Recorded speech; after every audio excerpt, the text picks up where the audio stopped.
मनाचा वेध आणि आपुलकीची सेवा देणारे आपले news channel Erala news. Khatav तालुक्यातील वडूज परिसरातील एरळा नदी प्रवाही करण्यासाठी लोकप्रतिनिधी आणि प्रशासनाने तातडीने पावलं उचलावी अशी मागणी नागरिकांमधून केली जात आहे।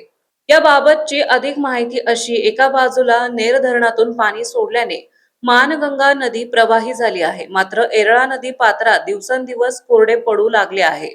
वडूज येथे स्मशानभूमी नजीकच्या बंधाऱ्यात थोडेसे पाणी आहे। या पाण्यात गावचे गटार मिसळल्याने नदीला गटार गंगेचे स्वरूप आले आहे। कचरा आणि घाणीमुळे परिसरात दुर्गंधी पसरली आहे। याच परिसरात गावचे कुलदैवत ज्योतिबा देवाचे मंदिर आहे। पुढच्या आठवड्यात या ठिकाणी मोठी यात्रा भरणार आहे। यात्रेसाठी येणाऱ्या भाविकांना घाणीचा त्रास होऊ नये म्हणून नदीचा प्रवाह वाढवण्यासाठी प्रशासनाने ठोस पावले उचलावी अशी मागणी भैरवनाथ यात्रा कमिटीचे माजी अध्यक्ष आणि पूर्व श्रमीचे भाजपा कार्यकर्ते बाळासाहेब उर्फ मुगटराव बंडोबा गोडसे यांनी पत्रकारांशी बोलताना केली। यावेळी श्री गोडसे म्हणाले, पाण्यासारख्या विषयात लोकप्रतिनिधींनी सावत्र भावाची वागणूक देऊ नये, तसेच केवळ नगरसेवकांचा विकास झाला म्हणजे पूर्ण गावाचा विकास झाला असे समजू नये।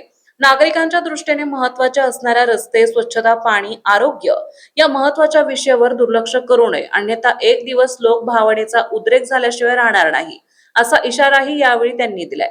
दरम्यान याबाबत पाटबंधारे विभागाचे अभियंता विकास बनसोडे यांच्याशी संपर्क साधला असता त्यांनी सांगितले की उरमोडी धरणाचे पाणी एरळा नदीत सोडण्याचे प्रयोजन नाही, परंतु संबंधित भागातील शेतकऱ्यांनी पैसे भरून मागणी केल्यास त्या भागात काही प्रमाणात पाणी सोडले जाते। तर उप अभियंता प्रशांत देसले यांनी नेर धरणातून माणगंगेत पाणी सुरू असल्याचं सांगितलं, तसेच तुर्तास एरळा नदीत पाणी सोडण्याचे प्रयोजन नसल्याचं सांगितलं। बोला।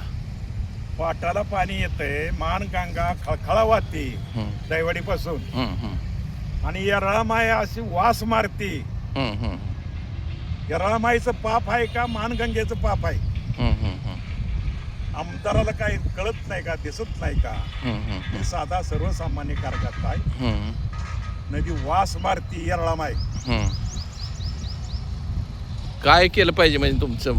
तुम्ही एक करा, पाणी पुढे जाते। खटाव तालुक्याला वडूज गटाला पाणी किती आहे, मान तालुक्याला किती, खटाव तालुक्याला किती, त्याचा तुमचा हिशेब आहे का? मान तालुका कितका आहे तरी टँकर तिकडं, वडूजची ही तर आहे, पायपा टाकले ते पाणी कुठंच दार काढलं नाही। ही गेलाय ते गेलाय म्हणजे हे उन्हाळा काय सगळा तुम्हाला पाहिजे का? असं चालतं का? मान तालुक्याचं पाणी किती आणि खटाव तालुक्याचं पाणी किती तेवढं सांगा तुम्ही। काय चाललंय? वडूच काय पैसे देऊन मोठं होत आहे का? पैसे दिलं म्हणजे सगळं होतं का?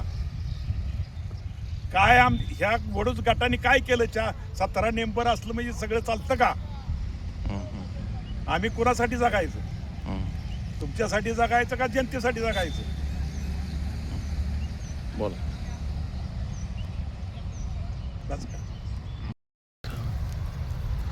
ज्योतिबाच्या देवळापाशी आहे, ज्योतिबाच्या देवळापाशी समोर एरळा माय वास मारती। ही देवळ आहे, ही पूल आहे, ही खालचा पूल आहे, बंधारा बांधलाय, गावाचं गटार सगळं वर आलंय बंधाऱ्यात। ज्योतिबा देवळापाशी घाण गावाची ही बंधारा कुणी बांधला? कुणी त्याला परवानगी दिली? गावातली काय माणसं काय गेली ती का तेवढ्याला? काय चाललंय? काय नेमकं ह्या वडूजकरांनी काय केलं पाहिजे? नेंबर धरली म्हणजे सगळं होतं का? असं चालत नाही। बघा, आज तुम्ही कार्यकर्ते आहे, सर्वसामान्य माणसाचं हे दुःख नाही। आम्हाला काय तुमचं नको, आम्ही काय केलं पाहिजे ह्या नदीला? एरळा नदी सांगायचं का गटार गंगा ही? आपल्या भागातील महत्त्वाच्या बातम्या पाहण्यासाठी आजच आमच्या एरळा न्यूज चॅनलला YouTube वर सबस्क्राईब करा आणि बेल आयकॉन प्रेस करा।